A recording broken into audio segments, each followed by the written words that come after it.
स्वागत है दोस्तों आप सभी का आपके अपने ARK न्यूज चैनल में। मैं रियाज खान।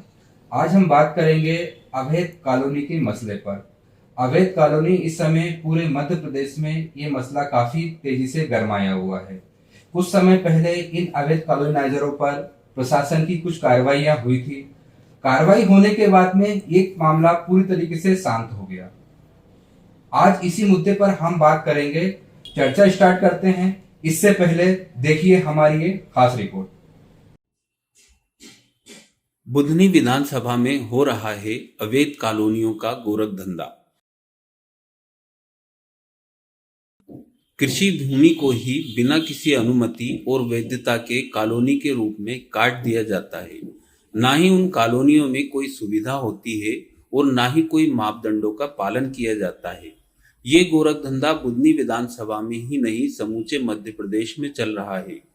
शासन प्रशासन के द्वारा कार्यवाही के नाम पर लीपापोती कर मामले को दबा दिया जाता है और यह कॉलोनी माफिया बेखौफ होकर कॉलोनी काट कर निकल जाते हैं और भुगतना आम रहवासी को पड़ता है।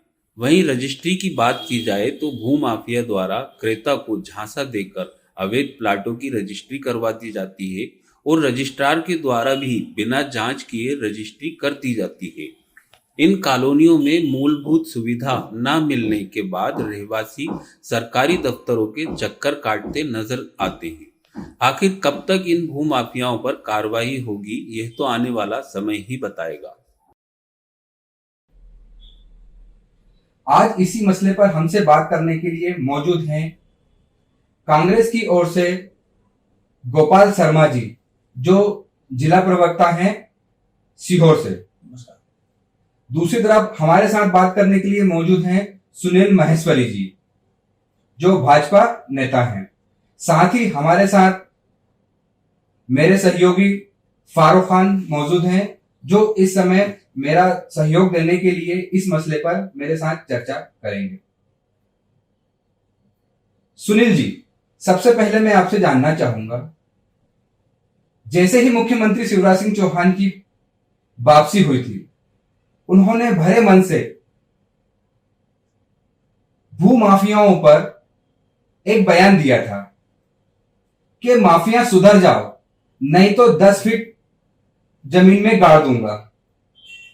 इस बयान का आखिर क्या हुआ? जी जैसे कि हमारे मुख्यमंत्री संवेदनशील है और निरंतर अगर उन्होंने बोला है तो निश्चित ही धीरे धीरे कार्रवाई हो रही है। कुछ जगह हमने प्रशासनिक अधिकारियों ने FIR भी दर्ज की, कॉलोनाइजरों के बयान भी दर्ज किए गए हैं, तो निश्चित ही धीरे धीरे कार्रवाई चल रही है और उस हिसाब पे हम बढ़ रहे हैं। तो हमारे मुखिया जो कहते हैं वो निश्चित ही करने में विश्वास रखते हैं। गोपाल जी, मैं आपसे जानना चाहूंगा कि जब कांग्रेस की सरकार थी, कमलनाथ जी की सरकार थी, भाजपा ने, बीजेपी वालों ने, शिवराज सिंह चौहान जी ने कई आरोप लगाए कि जो कांग्रेस की सरकार है ये माफियाओं के बदौलत चल रही है। पर जैसे ही बीजेपी की सरकार आई, इन माफियाओं पे किसी तरह से कोई कार्रवाई नहीं हुई। मुख्यमंत्री जी ने कई घोषणाएं की, वो घोषणाएं हवा हवाई हो गई। क्या कहेंगे आप?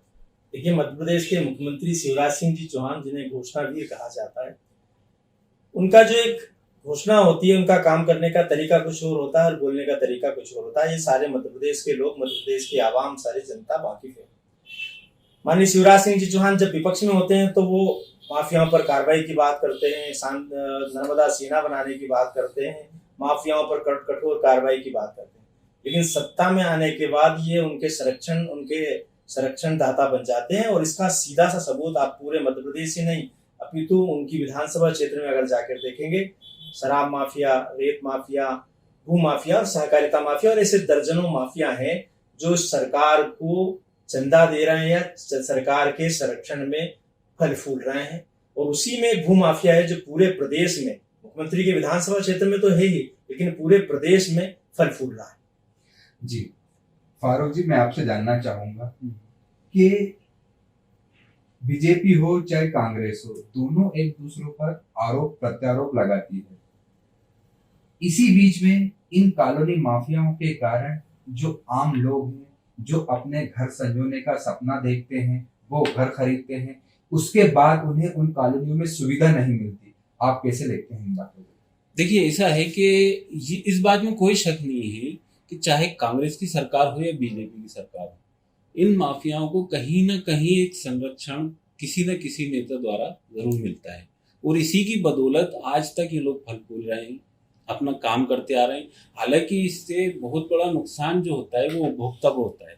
अब जैसे अवैध कॉलोनियों की मैं बात करूं, तो एक बंदा आता है, अवैध कॉलोनी काटता है, प्लाट बेचता है और चला जाता है, लेकिन बाद में परेशानी उस कॉलोनी में लेने वाले जो लोग हैं, प्लाट लेने वाले जो लोग हैं, उनको होती है। कहीं ना कहीं पानी की समस्या होती है, लाइट की समस्या होती है, सड़कों की समस्या होती है। तो इस तरह की समस्याएं उनको सामना जो है करना पड़ता है। और ये बिल्कुल सत्य है कि कहीं ना कहीं पार्टियों का संरक्षण थोड़ा बहुत या जो भी है इन लोगों पर होता है। सुनील जी, आप मुख्यमंत्री की विधानसभा से बिलोंग करते हैं। शिवराज सिंह चौहान का नसरुल्लागंज गृह क्षेत्र है, उसके बाद भी नसरुल्लागंज में जो कॉलोनी माफियाओं का जाल है, आपको पता होगा कि इस समय नसरुल्लागंज में जो शहरी क्षेत्र हैं, 54 कॉलोनियों पर अवैध कॉलोनाइजर के केस यहाँ पर चल रहे हैं, अवैध कॉलोनाइजर की लिस्ट में है। 14 जो नाम है वो ग्रामीण क्षेत्रों में आते हैं।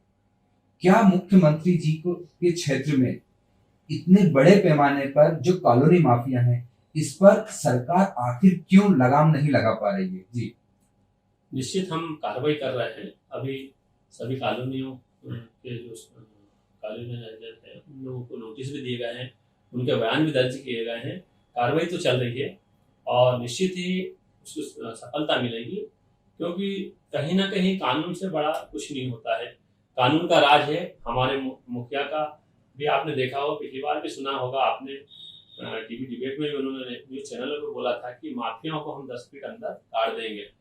तो माफियाओं में खलबली मच गई कि कहीं ना कहीं हमारे मुखिया कार्रवाई करेंगे, और निश्चित ही धीरे धीरे कार्रवाई की जा रही है। पर साहब बात तो यही है ना कि खलबली सवालों में मस्ती, जमीनी हकीकत तो वह कोसों दूर रह जाती है उससे। नहीं, कितनी बार कार्रवाई होती है और समय समय पे वो दिखाते हैं कि हाँ हम सही में टाइगर है, ओरिजिनलता जनता को दिखती है और उसके रिजल्ट भी दिए जाते हैं। गोपाल जी, पूरे प्रदेश में कार्रवाई हुई, सीहोर में कार्रवाई हुई, आष्टा में कार्रवाई हुई, नसरुल्लागंज बुधनी में कार्रवाई ना होना आखिर क्या संकेत है? देखिए, मुख्यमंत्री का विधानसभा क्षेत्र में बहुत नाम वाले और राजनीतिक सूख रखने वाले लोग यहाँ पर हैं। उन लोगों का अपना राजनीतिक वजूद है, उनकी अपनी मुख्यमंत्री शिवराज सिंह चौहान के साथ भेंट है। और सीधी सी बात यह है कि जितने भी भूमाफिया हैं वो बहुत बड़े धन के मालिक होते हैं, और राजनीति में भारतीय जनता पार्टी के नेताओं को अपना राजनीतिक खर्चा चलाने के लिए और जन्मदिन पर बड़े बड़े फ्लेक्स लगाने के लिए उन भूमाफियाओं की याद आती है, उन कॉलोनाइजर्स की याद आती है। तो कॉलोनी मुख्यमंत्री की घोषणा और सुनील भाई अगर कह रहे हैं कि कार्रवाई होगी, ये महज सिर्फ दिखावा है। कार्रवाई कहीं हुई है तो सुनील भाई आंकड़े बताएं।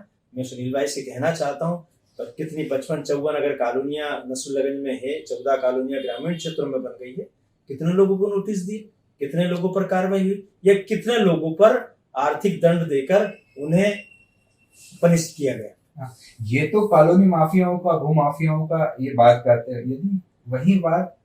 यदि हम रजिस्ट्रार की बात करें, रजिस्ट्री की बात करें, तो मैं गोपाल शर्मा जी आपसे जानना चाहूंगा कि एक रजिस्ट्रार है जो रजिस्ट्री करता है, उसे उस रजिस्ट्री करते समय किन किन बातों का ध्यान रखा जाना चाहिए?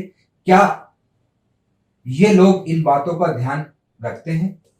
देखिए, मध्य प्रदेश सरकार द्वारा समय समय पर पंजीयक कार्यालय या पंजीयक कार्यालय की तरफ कुछ मापदंड और कुछ दिशा निर्देश, नियम, कानून बनाए जाते हैं, तो वो प्रतिवर्ष उसमें संशोधन होता रहता है। लेकिन पंजीयक कार्यालय में अगर कहीं भी अनलीगल, जैसे मैं कहना चाहूँ कि राजस्व से आमदनी पंजीयक कार्यालय से होती है, विक्रय अभिलेख अगर होते हैं, तो ये सरकार की आमदनी का, सरकार के राजस्व की आय का बहुत बड़ा एक साधन रहा है।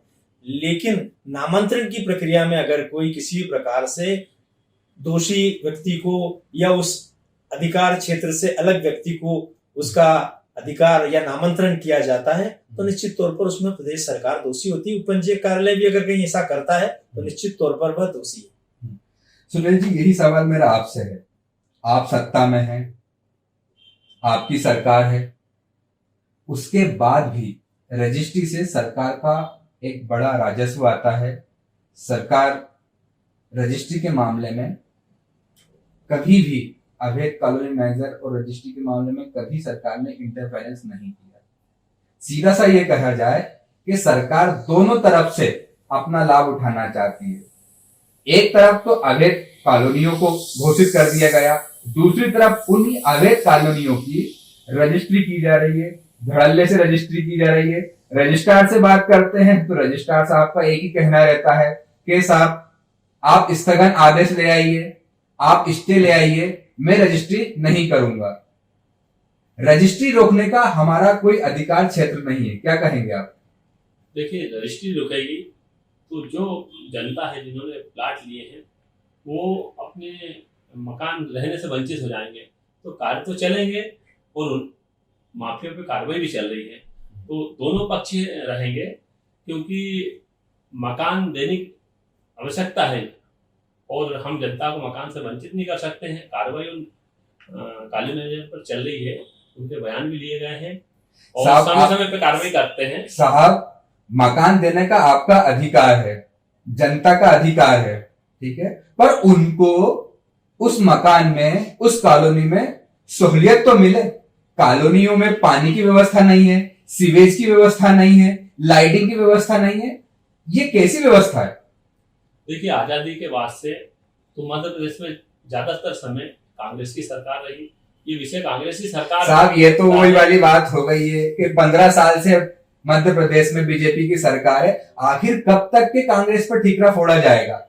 हमारी जवाबदारी, बीजेपी की जवाबदारी आखिर कब तय होगी? कभी तो जवाबदारी अपनी लीजिए साहब।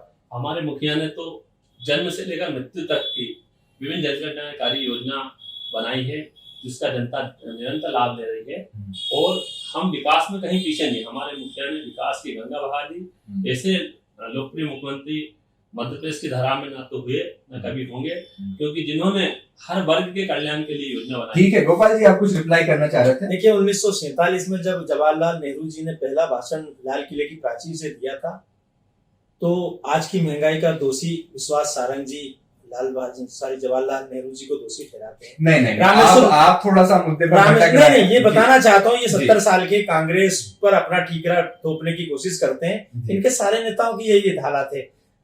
रामेश्वर शर्मा जी कहते हैं कि अभी जो वर्तमान में बाढ़ आ रही है और ये जो पूरी तरीके से प्राकृतिक प्रकोप है, ये कांग्रेस की देन है। ठीक है। आज पूरे देश में महंगाई है, महंगाई के कारण नेहरू जी दोषी। ये कब तक नेहरू जी और कांग्रेस को दोषी देते रहेंगे? 15 साल तक भारतीय जनता पार्टी का मुख्यमंत्री और मध्य प्रदेश बुधनी विधानसभा का विधायक यहाँ से शिवराज सिंह चौहान रहे, लेकिन हर बार चुनाव आने के दौरान ये चूना लगा देते हैं, मॉडर्न शहर बनाने का सपना दिखाते हैं। मैं कॉलोनाइजर्स की आप बात करते हैं, लागानी भूमि पर चूना लगाया, खूंटी लगाई और कॉलोनी तैयार हो जाती है। कॉलोनी तैयार होने के बाद वो बेचारा जो आम नागरिक है, उसका एक सपना होता है कि मेरा अपना एक अपना घर हो, सुंदर सा प्यारा सा घर हो, और उस घर को बनाने के लिए वो उनके झांसों में, उन माफियाओं के झांसों में, उन कॉलोनाइजर्स के झांसे में आ जाता है और इसके बाद कॉलोनाइजर्स विक्रय पत्र करने के बाद रफा दफा हो जाते हैं और पूरी जिंदगी वो जो व्यक्ति है और उसका मकान है उस कॉलोनी में नर्क की और गर्द की जिंदगी में जीते रहते हैं। वहां ना तो बिजली की व्यवस्था होती है, ना प्रकाश की व्यवस्था होती है, और स्थानीय नगर पंचायत या स्थानीय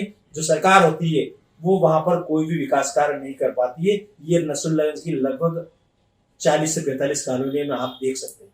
ठीक है, मैं हमारे दर्शकों को बताना चाहता हूं कि ARK न्यूज ही एक ऐसा चैनल था जिसने मुख्यमंत्री की विधानसभा क्षेत्र में अवैध कॉलोनियों का मुद्दा उठाया, बड़ी जोर शोरों से उठाया। उसके बाद कहीं जाकर इन अवैध कॉलोनी नाइजरों पर कार्रवाई हुई। मैं आपको बताना चाहूंगा कि अभी 2 दिन पुराना ही ये बात मैं आपको बताना चाहूंगा कि 2 दिन पहले ही 25 अवैध कॉलोनी नाइजर पर सीहोर कलेक्टर ने FIR दर्ज करने के आदेश दिए हैं। हालांकि ये बात एक सोचने वाली है कि कलेक्टर ने आदेश तो दे दिए हैं, अब इन पे कार्रवाई कब होगी ये बात आने वाला समय ही बता पाएगा। फिर मैं मेरे सहयोगी फारूक जी से पूछना चाहूंगा कि ये जो नया अध्यादेश आया है, इस नए अध्यादेश के बारे में आप क्या कहेंगे? देखिए, नए अध्यादेश में कुछ चीजें ऐसी हैं जिसमें कंज्यूमर को यानी कि प्लॉट खरीदने वालों को उससे फायदा होगा, लेकिन काफी सारी चीजें अभी उसमें कमी है जिसकी वजह से उसको नुकसान भी होगा। जैसे फॉर एग्जांपल मैं आपको बताऊं कि एक अध्यादेश में एक पहलू एक पॉइंट रखा गया है कि अवैध कॉलोनाइजर पर जब तक एफआईआर नहीं होगी तब तक उसे वैध करने की प्रक्रिया नहीं की जाएगी। लेकिन यहाँ कुछ सिस्टम इस प्रकार से है कि एक बंदा आता है, डायरेक्ट वो भूमि स्वामी से डील करता है, अपना कहीं नाम नहीं लाता, प्लाट की जो रजिस्ट्री होती है वो भी भूमि स्वामी खुद आगे लेके करवाता है, उसका यहाँ से कोई जिक्र ही नहीं होता, ना रजिस्ट्री में ना और किसी कागज में। अब मजबूरी ये आ जाती है कि परेशान कौन होगा, एक तो प्लाट खरीदने वाला, दूसरा भूमि स्वामी। कॉलोनाइजर तो साफ बच के निकल जाता है। तो उसके लिए भी कुछ ना कुछ प्रशासन को, शासन को ऐसा नियम बनाना चाहिए कि इस तरह की जो बीच में, इनको तो बिचौलिए कहेंगे, इस तरह के जो बिचौलिए हैं उनके लिए भी कोई ऐसी ठोस कार्रवाई होनी चाहिए कि आगे चल के उनको इस चीज से एक कहना चाहिए कि उनको जो लोगों को नुकसान पहुंचा रहे हैं वो उनको लोगों को नुकसान पहुंचाना इस चीज में बंद होना चाहिए। आपने बहुत बढ़िया सवाल उठाया है कि ये जो बिचौलिया होते हैं, ये जो भूमि स्वामी है और जो क्रेता है, इसके बीच का एक माध्यम बनते हैं ये। और ये जो लोग हैं पूरी तरीके से कागजों पर एक बेच रहते हैं, बिल्कुल कागजों पे कहीं नहीं, कागजों पर इनका कोई नामो निशान नहीं रहता। हमारे दर्शकों को बता दें कि इस अवैध कॉलोनाइजर के मसले पर बुधनी में ARK न्यूज ने प्राथमिकता से खबर दिखाई थी। इसके बाद में प्रशासन जागा और इन अवैध कॉलोनाइजरों पर कार्रवाई हुई। आपको बता दूं कि कुछ दिनों पहले ही सीहोर कलेक्टर ने 25 अवैध कॉलोनाइजरों के ऊपर मुकदमा दर्ज करने के आदेश दिए हैं। जब ARK न्यूज ने यह खबर प्राथमिकता से लगाई तो कई कॉलोनी माफियाओं ने ARK न्यूज को धमकाने की कोशिश की। जी हाँ, बिल्कुल, ये आप सही कह रहे हैं कि कुछ कॉल्स आए, काफी प्रेशर में डाला, लेकिन फिर भी हमने जो है प्राथमिकता से ये खबर लगाई और बार बार इस मुद्दे को जो है उठाने की कोशिश कर रहे हैं। ये नहीं है, हम बिल्कुल उन लोगों की धमकियों से नहीं डरे और आपको सुनाएंगे भी ऑडियो में किस तरह के फोन हमारे पास आए थे। जी हाँ, हेलो भाई बोल रहे हैं आप? जी बोलो। ये बताइए, किसी का अगर फर्जी अपना को चैनल पे कोई विज्ञापन देना है, गलत न्यूज लगवाना लग सकती है कि नहीं? कैसी? किसी की फर्जी झूठी करवाना है, जैसे विज्ञापन झूठा दिलवाना है, झूठी जो करवाना है, उससे रेट तो हो सकता है कि नहीं? मतलब मैं समझा नहीं।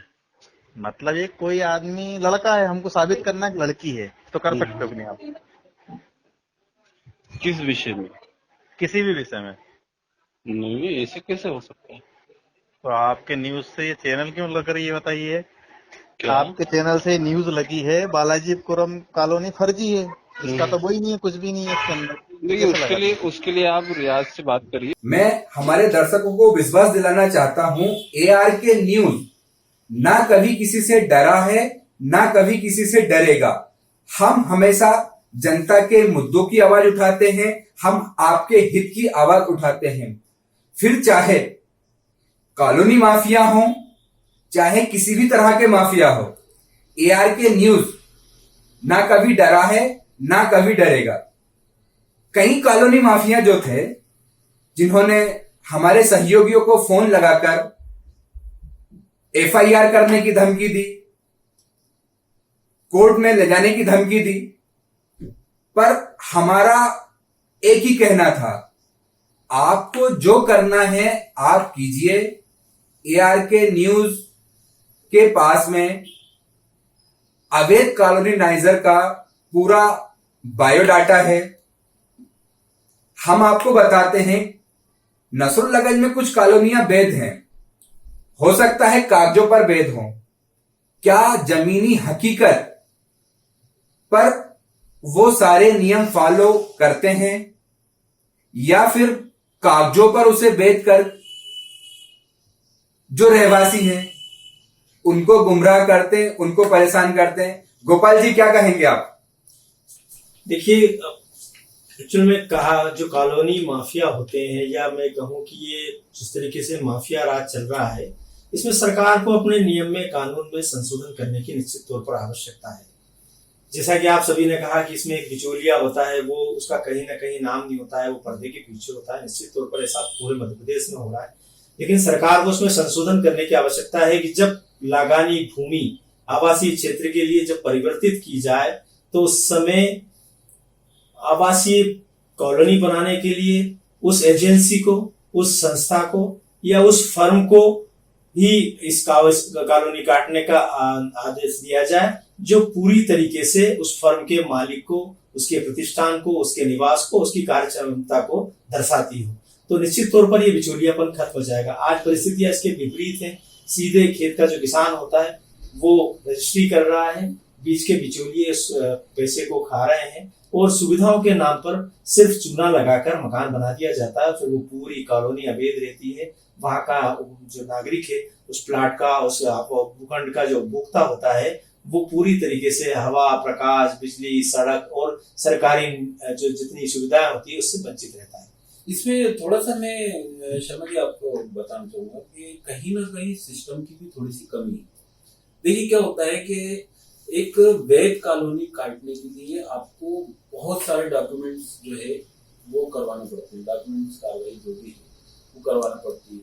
लेकिन जो बेचारे वैध काम कर रहे हैं उनको बार बार ऑफिसों के चक्कर लगवा के इतना परेशान कर दिया जाता है कि हो सकता है वो खुद भी परेशान होके सोचते हो कि यार कहाँ वैध के चक्कर। इससे अच्छा तो अवैध वाले हैं, बढ़िया कॉलोनी काटो और खत्म करो मामला। माननीय शिवराज सिंह चौहान ने अभी जून या जुलाई के माह में एक अध्यादेश लाने का प्रयास किया था, जिसमें पूरे मध्य प्रदेश की लगभग 7,800 कॉलोनियां वैध करने का प्रावधान था। जब कॉलोनियां वैध हो जाती तो निश्चित तौर पर जो उपभोक्ता है, जिसका प्लाट है, जिसका मकान है, वो उस मकान को दिखाकर या उस प्लाट को दिखाकर लोन ले सकता है, कर्ज ले सकता है, अपने दूसरे कार्य कर सकता है, और सरकारी तौर पर वहां की जो स्थानीय निकाय है, की संस्था है, नगर पंचायत है, नगर परिषद है, नगर पालिका, नगर निगम है, वो वहां पर विकास कार्य कर सकती है। सुविधाएं हो सकती थी, लेकिन फिर मैं शिवराज सिंह जी चौहान की मंशा पर फिर प्रश्न चिन्ह लगाता हूँ। कहीं ना कहीं वो फिर उन्होंने उस पूरे अध्यादेश को पेंडिंग में डाल दिया, और आज फिर वही आम जनता परेशान। सब आप विपक्ष में हैं, आपने अभी तक के इस मसले पर क्या कार्रवाई की, या कोई आंदोलन या किसी तरह का कोई एक कुछ स्ट्राइक वगैरह करना, या फिर कभी आपने पार्टी लेवल पर कभी अवगत कराने की कोशिश की कि साहब बुधनी आपका विधानसभा क्षेत्र है, यहाँ पर बड़े लेवल पर अवैध कॉलोनियों का काम हो रहा है, क्रेता परेशान है, कोई उन्हें किसी भी तरह की कोई सहूलियत नहीं मिल पाती है। क्या आपने कभी मुख्यमंत्री जी को या कोई जो उनके नेता हैं, घनिष्ठ नेता, कभी उन लोगों को आपने कभी अवगत कराने की कोशिश की है? सारी चीजें हवाई चल रही हैं। देखिए, आपको इस जानकारी को मैं थोड़ा दुरुस्त कराना चाहूंगा।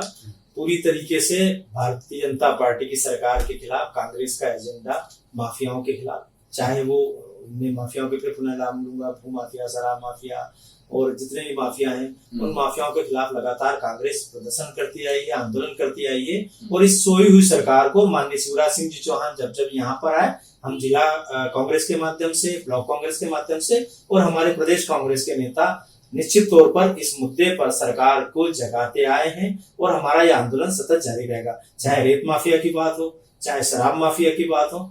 मैं आप चूंकि विषय से भटकना नहीं चाहता हूँ। शराब माफिया पूरे क्षेत्र में अपराध की स्तर को बढ़ा रहा है, अपराध बढ़ रहे हैं, चोरी की वारदातें बढ़ रही हैं, इसका ध्यान भी हमने दिलाया था।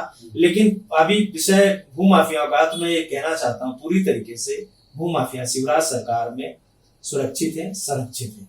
जी, सरकार समय समय पर हमारे मुखिया कार्रवाई करवाते हैं, शासन प्रशासन निरंतर कार्रवाई कर रहे हैं। रेत माफिया को पकड़ा जाता है, समय समय पर शराबी भी पकड़ी जाती है, और अवैध कॉलोनी पे तो कार्रवाई निरंतर चली रही है। सूर्य क्या है, देखिए कार्रवाई तो होती है, लेकिन मैं यहाँ थोड़ा सा ये पूछना चाह रहा हूँ कि कुछ एक दिनों के लिए कार्रवाई की जाती है ना, कुछ लोगों को जो कहने निचले स्तर के लोग हैं इस टाइप के, उनको पकड़ा जाता है, उनपे कुछ भी आनंद फानंद में कार्रवाई करी और मामला वहीं पर जो है ठंडे बस्ते में डाल दिया जाता है।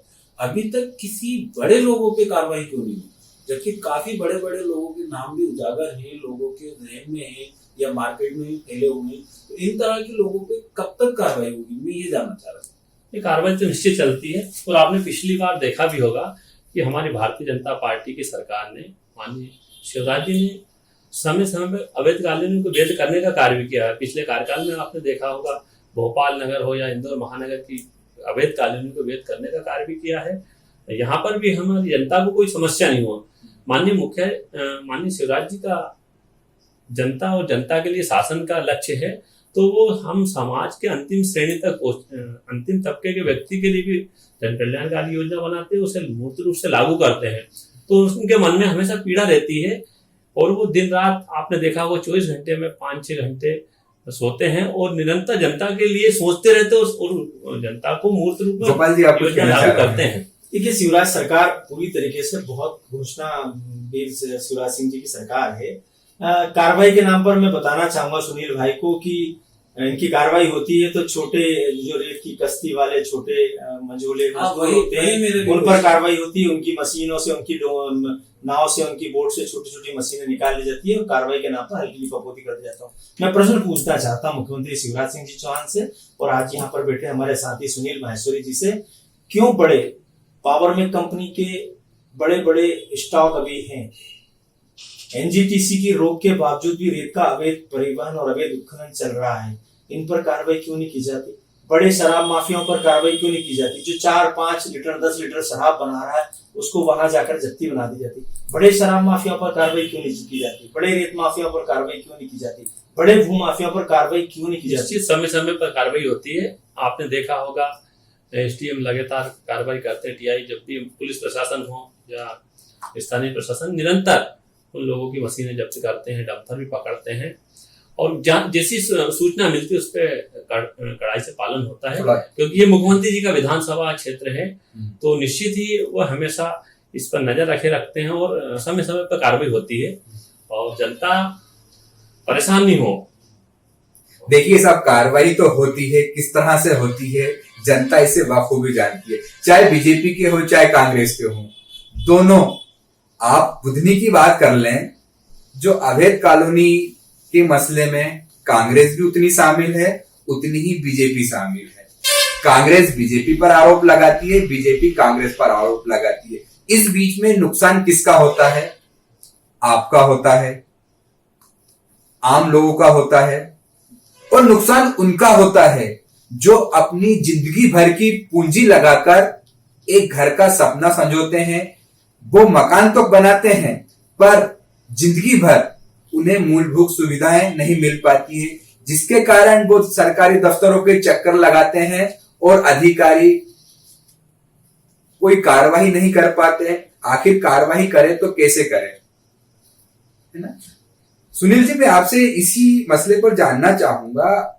आप शिवराज सिंह चौहान जी के, मुख्यमंत्री जी के काफी करीबी हैं, आपका हमेशा हर मुद्दों पर उनसे मिलना आना जाना लगा रहता है, आप बुधनी से भी बिलोंग करते हैं।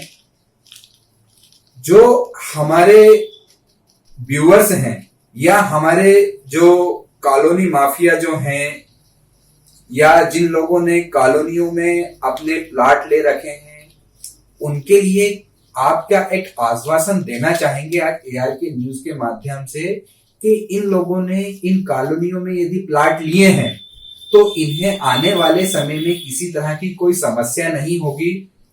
इन्होंने जो कॉलोनियों में प्लाट लिए हैं, इन्हें हर तरह की मूलभूत सुविधाएं दी जाएंगी। क्या आप आज इस मंच से, घोषणा तो नहीं कहूंगा आपसे, क्या हमारे जो व्यूअर्स हैं या जो यहाँ की आम जनता है, इनसे आप वादा करके जाएंगे?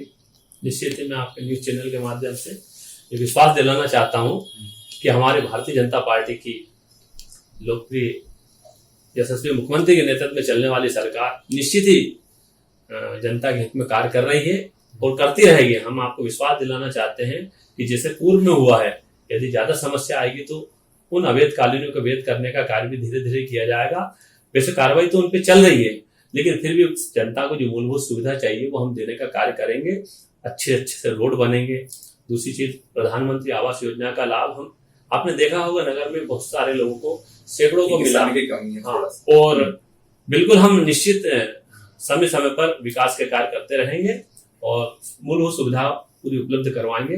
ये भारतीय जनता पार्टी की सरकार की प्राथमिकता है कि समाज के अंतिम व्यक्ति के तक मूलभूत सुविधा पहुंचे और निरंतर हमारे डॉक्टर मुख्यमंत्री, भारत के प्रधानमंत्री निरंतर इस दिशा में कार्य कर रहे हैं। मैं आपको निश्चित विश्वास दिलाऊंगा। ठीक है। पूरे प्रदेश में कॉलोनी माफियाओं का जो जाल है, वो जाल तो यूं ही बना हुआ है, बरकरार है, पर इसमें आम आदमी का नुकसान है।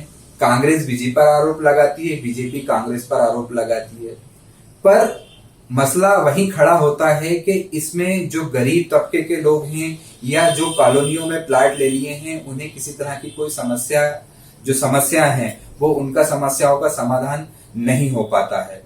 हालांकि बात की जाए तो आगे कहीं तक जाती है। कई जगह आपने देखा होगा कि खेत हैं, एग्रीकल्चर लैंड है ना, जहां पर फसल बोई जा रही है। आने वाले समय में या कुछ दिनों के बाद वहां देखा जाता है कि साहब वहां पर कॉलोनी कट गई है, ना तो वहां रोड है, ना बिजली है, ना पानी है, पर वहां पर रहवास हो रहा है। ना तो वहां पर प्रशासन भी कोई व्यवस्था उपलब्ध करा पाता है, ना ही कोई कॉलोनी वाला जिसने कॉलोनी काटी है वो कोई व्यवस्था उपलब्ध करा पाता है। उसके बाद जिस तरह की जो परेशानी होती है वो अधिकारियों को भुगतनी पड़ती है। हालांकि आज इस मसले पर हम यही विराम देंगे, फिर मिलेंगे नए किसी और मुद्दे के साथ। तब तक के मुझे दीजिए इजाजत।